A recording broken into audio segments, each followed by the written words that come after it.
Sir నమస్తే sir. Satyanarayana గారు చాలామంది మీ వీడియోస్ కింద ఒక టాపిక్ గురించి ఫ్రీక్వెంట్గా అడుగుతున్నారు. ఈ హై డివిడెండ్ ఇచ్చే కంపెనీస్ని ఏ విధంగా ఐడెంటిఫై చేయాలి, ఏ కంపెనీస్ ఫ్రీక్వెంట్గా హై డివిడెండ్ ఇస్తుంటాయంటూ కూడా చాలామంది అడుగుతున్నారు. మరి ఈ టాపిక్కి సంబంధించి మన ప్రేక్షకులకు మీ విశ్లేషణ ద్వారా ఒక ఉదాహరణగా అవగాహన కొరకు, ఎడ్యుకేషన్ పర్పస్ కొరకు విశ్లేషణ తెలియజేయగలరు? ఓకే, ఇది మంచి ప్రశ్న విష్ణు.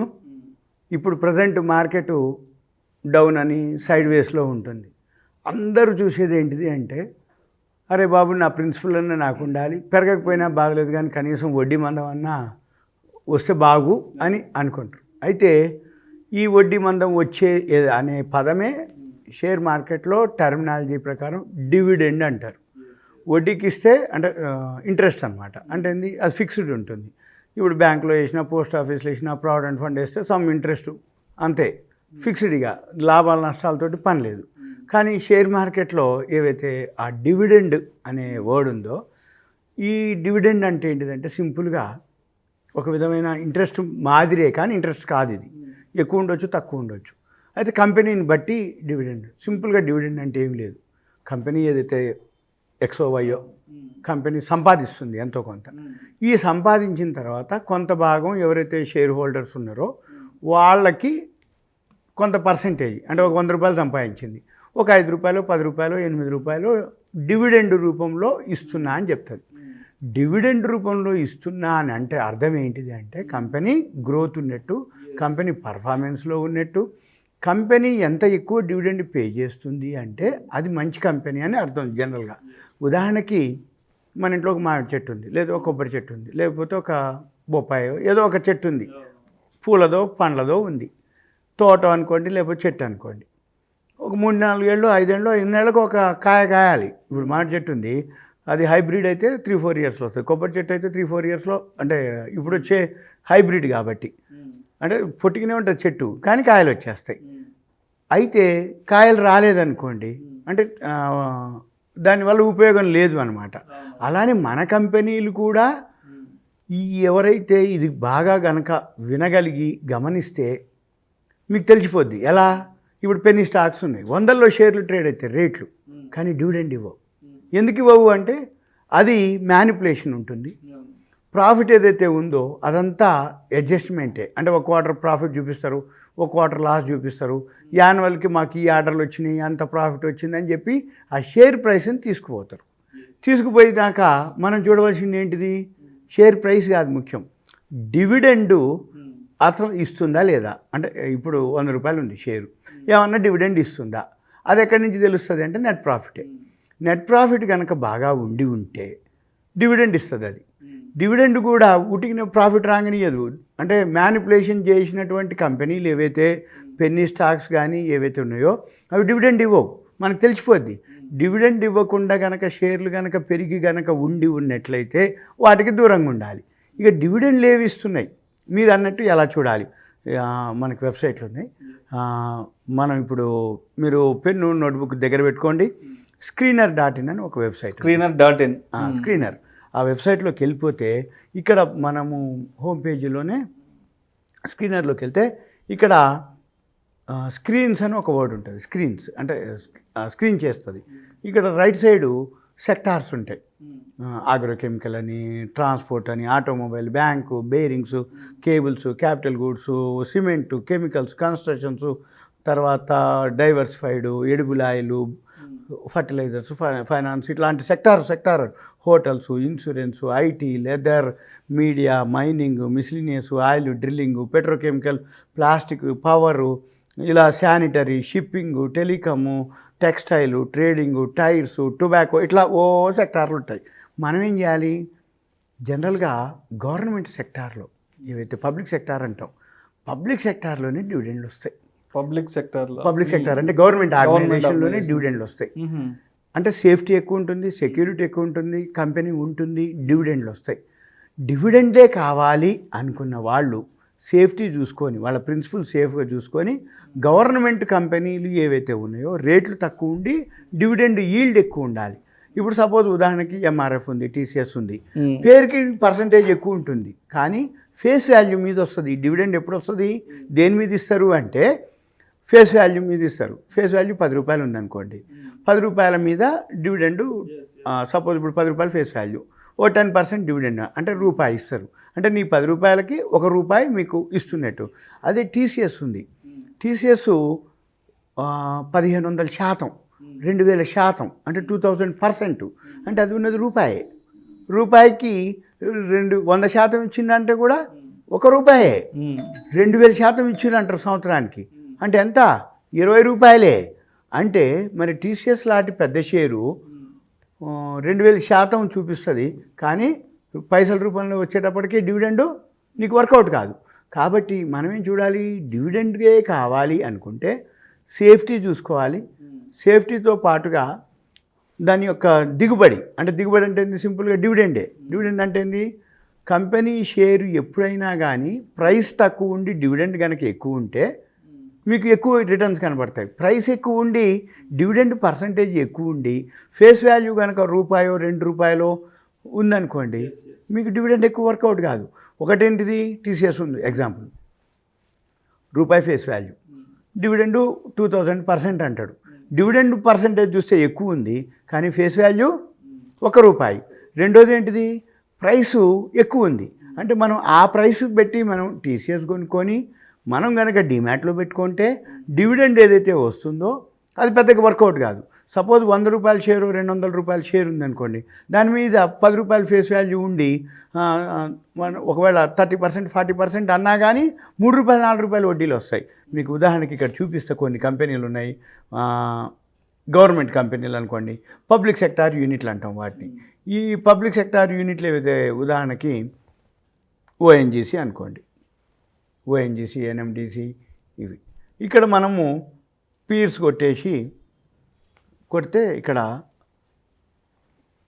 ఓఎన్జీసీ మాత్రం అంటే రిఫైనరీస్కి సంబంధించిన ఆయిల్ ఇండియా, హిందుస్థాన్ ఆయిల్.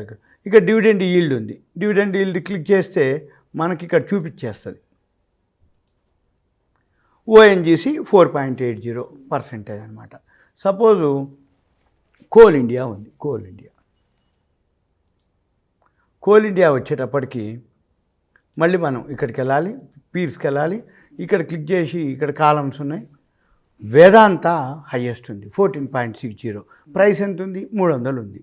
అంటే మనం ఏం చూడాలి, 300కి అంటే మనకి ఈల్డ్ 14 అది ఫేస్ వాల్యూ ఎంత ఉందో అది చూసుకోవాలి. ఎన్ఎండిసి సెకండ్ వన్ ఉంది, 11.58 ఉంది. కోల్ ఇండియా 8.7 ఉంది.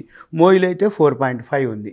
ఇలా మనం సార్టింగ్ చేసి, అంటే సెక్టార్ వైజు, ఇప్పుడు జనరల్గా పబ్లిక్ సెక్టార్ యూనిట్లు మొత్తం లిస్ట్ చూసుకొని మనం ఆ కంపెనీలని అనాలిసిస్ చేసుకొని ఆ కంపెనీల్లో కనుక మనము హైయెస్ట్ సార్టింగ్ చేస్తే ఇచ్చేస్తుంది. ఉదాహరణకి ఇప్పుడు బేరింగ్స్ అనుకోండి, ఉదాహరణకి బేరింగ్స్ అని కొట్టగానే బైమెటల్ అది 2.6 చూపిస్తుంది. ఇంకా మిగిలిన అయితే అసలు లేనే లేవు.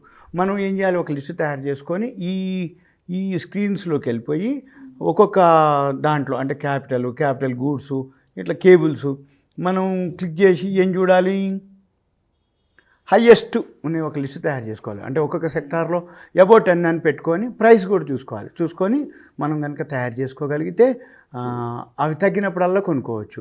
ఇంకొకటి, ఎప్పుడైనా కానీ ఈ డివిడెండ్ ఎప్పుడు ఇస్తారు అంటే మార్చి ఫైనాన్షియల్ ఇయర్ అయిపోయింది. మార్చి ఫైనాన్షియల్ ఇయర్ అయిపోయినాక ఏప్రిల్ మేలో రిజల్ట్స్ వస్తుంటాయి. ఈ రిజల్ట్స్ వచ్చిన టైంలోనే మీకు వస్తాయి, అంతే తప్ప మధ్యలో రావు డివిడెండ్లు. మళ్ళీ డివిడెండ్లు ఎవరైతే తీసుకోదలుచుకున్నారో మనం ఏం చేయాలి, మార్చి ఫైనాన్షియల్ ఇయర్ దాకా వెయిట్ చేయాలి.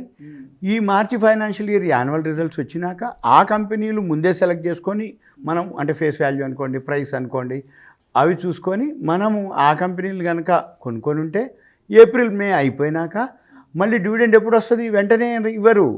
మార్చి రిజల్ట్స్ అయిపోయిన తర్వాత 1 or 2 months తర్వాత డివిడెండ్ డిక్లేర్ చేస్తుంది. యాన్యువల్ రిజల్ట్స్ అనౌన్స్ చేసేటప్పుడే మా కంపెనీ ఈ సంవత్సరం ఇంత గ్రోత్ ఉంది, మేము 20%, 30%, 40% ఏదైతే ఫేస్ వాల్యూ మీద ఇంత వస్తుందని వాళ్ళు అనౌన్స్ చేస్తారు. అయితే డివిడెండ్లో మళ్ళీ 3 డివిడెండ్లు ఉంటాయి. ఒకటి ఫైనల్ డివిడెండ్, అంటే ఫైనాన్షియల్ ఇయర్ అయిపోయినాక వచ్చేటటువంటి డివిడెండ్ ఫైనల్ డివిడెండ్. ఇంకోటి ఏంటిది అంటే మధ్యంతర డివిడెంట్ అని ఉంటుంది. మధ్యంతరం అంటే ఏంటంటే మళ్ళీ మీకు ఇస్తాము అని చెప్పేది, అదొక డివిడెండ్. ఇంకోటి ఏంటిది, స్పెషల్ డివిడెండ్ అని ఉంటుంది. స్పెషల్ డివిడెండ్ అంటే ఏంటి అర్థము అంటే, ఎప్పుడో ఒకసారి కంపెనీకి పెద్ద మొత్తంలో అమౌంట్ వచ్చినప్పుడు కంపెనీ స్పెషల్గా ఇచ్చే డివిడెండ్, అది ఎప్పుడు ఇయ్యరు, ఏదో ఒకసారి ఇస్తారు. అంటే డివిడెండ్లో మధ్యంతర డివిడెండ్ అంటే ఇంటీరియం అంటారు. Interim dividend, final dividend, special dividend. అయితే మనం ఈ 3 డివిడెండ్లు జనరల్గా అయితే మాత్రం ఫైనాన్షియల్ ఇయర్ అయిపోయినాకే మనం అబ్జర్వ్ చేయాలి. ఈ ఫైనాన్షియల్ ఇయర్ అయిపోయినాక కంపెనీ పర్ఫార్మెన్స్ని బట్టి ఫైనాన్షియల్ ఇయర్ అయిపోయినాక మనకు వస్తుంది. లేదు కంపెనీ గ్రోత్ బాగుంటే ఇంటీరియం డివిడెండ్ కూడా, అంటే మధ్యంతరం కూడా ఇస్తారు. మధ్యంతర డివిడెండ్, ఇంటీరియం డివిడెండ్ అంటే మళ్ళీ ఫైనాన్షియల్ ఇయర్ అయిపోయినాక ఫైనల్ డివిడెండ్ ఇస్తాను అని చెప్పడం అనమాట, ఇండైరెక్ట్గా. అయితే మనం ఇవన్నీ ఎలా చూడాలి ఏంటిదంటే, కంపెనీ కనుక గ్రోత్ ఉంది అనుకుంటే 2 రకాలు మళ్ళీ డివిడెండ్లో. షేర్ పెద్దగా ఉండి ఫేస్ వాల్యూ కనుక ₹1 ఉంటే డివిడెండ్ ఈల్డ్ వర్కౌట్ కాదు. ప్రైస్ తక్కువ ఉండాలి, ఫేస్ వాల్యూ ₹10 ఉండాలి, ఎంత డివిడెండ్ ఇచ్చినా మీకు మంచి పైసలు వస్తాయి, అంటే పబ్లిక్ సెక్టర్. ఇక ఇంకొక లాజిక్ ఏంటిది తెలుసా, షేర్ ప్రైసు డివిడెండ్ ఇచ్చిన తెల్లారి ఆ డివిడెండ్ మందం దిగిపోతుంది. సపోజ్ ఇప్పుడు కోల్ ఇండియాను ఓఎన్జీసో ఎన్ఎండిసో మీరు ఒక కంపెనీ కొనుక్కోరు, నాకు డివిడెండ్ ఒక ₹5 వస్తుందని అనుకుంటారు. ఎక్స్ డివిడెండ్ అని ఉంటుంది. ఎక్స్ డివిడెండ్ అంటే డివిడెండ్ కట్ ఆఫ్ డేటు, దాన్నే రికార్డ్ డేట్ అంటారు, దాన్ని బుక్ క్లోజర్ అంటారు. రికార్డ్ డేట్ అంటే ఎవరికి పడితే వాళ్ళకి ఇవ్వరు. ఇప్పుడు మీరు కోల్ ఇండియా కొన్నారు, లేకపోతే ఓఎన్జీసీ కొన్నారు, లేకపోతే ఎన్ఎంటీసీ కొన్నారు, కొనగానే మీకేమి డివిడెండ్ రాదు, ఒక డేట్ ఉంటుంది రికార్డ్ డేట్ అని. ఆ రికార్డ్ డేట్ లోపల మీరు కొనుక్కొని మీ డిమ్యాట్లో పెట్టుకొని ఉన్న వాళ్ళకి ఆ డివిడెండ్ ఎలిజిబిలిటీ మీరు. అయితే ఈ డివిడెండ్ ఎలిజిబిలిటీకి తెల్లారి సపోజ్ ఇప్పుడు కమ్ డివిడెండ్, ఎక్స్ డివిడెండ్ అంటారు. కమ్ డివిడెండ్ అంటే మీకు వస్తుంది అని అర్థం, ఎక్స్ డివిడెండ్ అంటే ఇక రాదు అని అర్థం. ఈ కమ్ డివిడెండ్లో మీరు డిమాట్లో ఉంటే మీకు డివిడెండ్ వచ్చేస్తుంది. కానీ ఎక్స్ డివిడెండ్ అంటే నెక్స్ట్ డేకి ఏమవుతుంది తెలుసా, మీకు ఒక ₹5 డివిడెండ్ వస్తే షేర్ ప్రైసు నెక్స్ట్ డే తగ్గిపోతుంది ఇమీడియట్గా. ఎందుకు, డివిడెండ్ ఎక్కడి నుంచో ఇవ్వదు కంపెనీ ఉన్నటువంటి ఏదైతే ప్రాఫిట్లో నుంచి మీకు ఇవ్వాలి. ఏదైతే గ్రాస్ ప్రాఫిట్ వస్తుందో దాంట్లోంచి ఇస్తారు, మిగిలింది మళ్ళీ నెట్ ప్రాఫిట్ ఉంటుంది, నెట్ ప్రాఫిట్ పోయి రిజర్వ్లో కలుస్తుంది.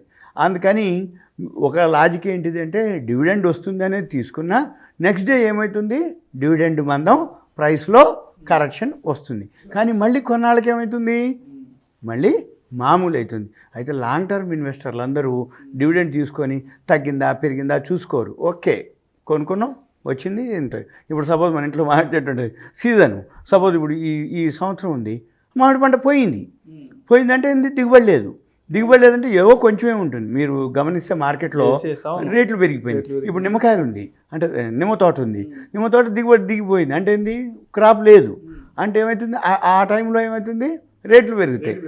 మనకు కూడా డివిడెండ్ ప్రతి సంవత్సరం ఇస్తుంది అనగానే ఏదో అంటే ప్రతి సంవత్సరం అంత ఇవ్వాలని ఏం లేదు, కంపెనీ యొక్క లాభాలని బట్టి మనకి డివిడెండ్ వస్తుంది, అది మనం గమనించాలి. అంతే తప్ప ఎక్కువ వస్తుంది ప్రతి సంవత్సరం ఇంతే వస్తుంది అని అనుకోకూడదు. కాకపోతే ఏంటిదంటే ప్రావిడెంట్ ఫండు, పోస్ట్ ఆఫీసు, బ్యాంకులో డిపాజిట్ల కంటే కూడా పబ్లిక్ సెక్టార్ యూనిట్లో మంచి కంపెనీలు సెలెక్ట్ చేసుకొని డివిడెండ్ ఈల్డ్ చూసుకుంటే సేఫెస్ట్ అనమాట. అంటే ఏంది, రిస్క్ తీసుకొని వాళ్ళు ఎవరైతే ఉన్నారో, మ్యూచువల్ ఫండ్స్కి ఎవరైతే వెళ్తా అంటారో, ఈటీఎఫ్లకి ఎవరైతే వెళ్తా అంటారో వాళ్ళందరూ సేఫ్గా పబ్లిక్ సెక్టార్ యూనిట్లో డివిడెండ్ ఈల్డ్ చూసుకొని మంచిగా ఇన్వెస్ట్ చేయొచ్చు. మీకు కావాలంటే ఈ స్క్రీనర్లోనే కొంచెం హోంవర్క్ చేయాలి. ఏది ఒక్కొక్క సెక్టార్కి వెళ్ళి డివిడెండ్ ఈల్డ్లో అబౌట్ 10 ఉన్నాయి అయితే ఓకే, 10 or 11, 12 అట్లా ఉంటుంది. మరి 1, 2 ఉన్నాయి అవాయిడ్ చేయాలి, అంతే సింపుల్గా. డివిడెండ్ అయితే ఇది. Thank you sir, thank you so much Satyanarayana గారు. మన ఆడియన్స్ ఇచ్చిన టాపిక్ ఏదైతే ఉందో, ఈ హై డివిడెండ్ ఇచ్చే కంపెనీస్ని ఏ విధంగా ఐడెంటిఫై చేయొచ్చు అనే అంశం గురించి ప్రేక్షకులకు మీ విశ్లేషణ ద్వారా చాలా క్రిస్టల్ క్లియర్గా ఎక్స్ప్లెయిన్ చేశారు sir. Thank you so much sir.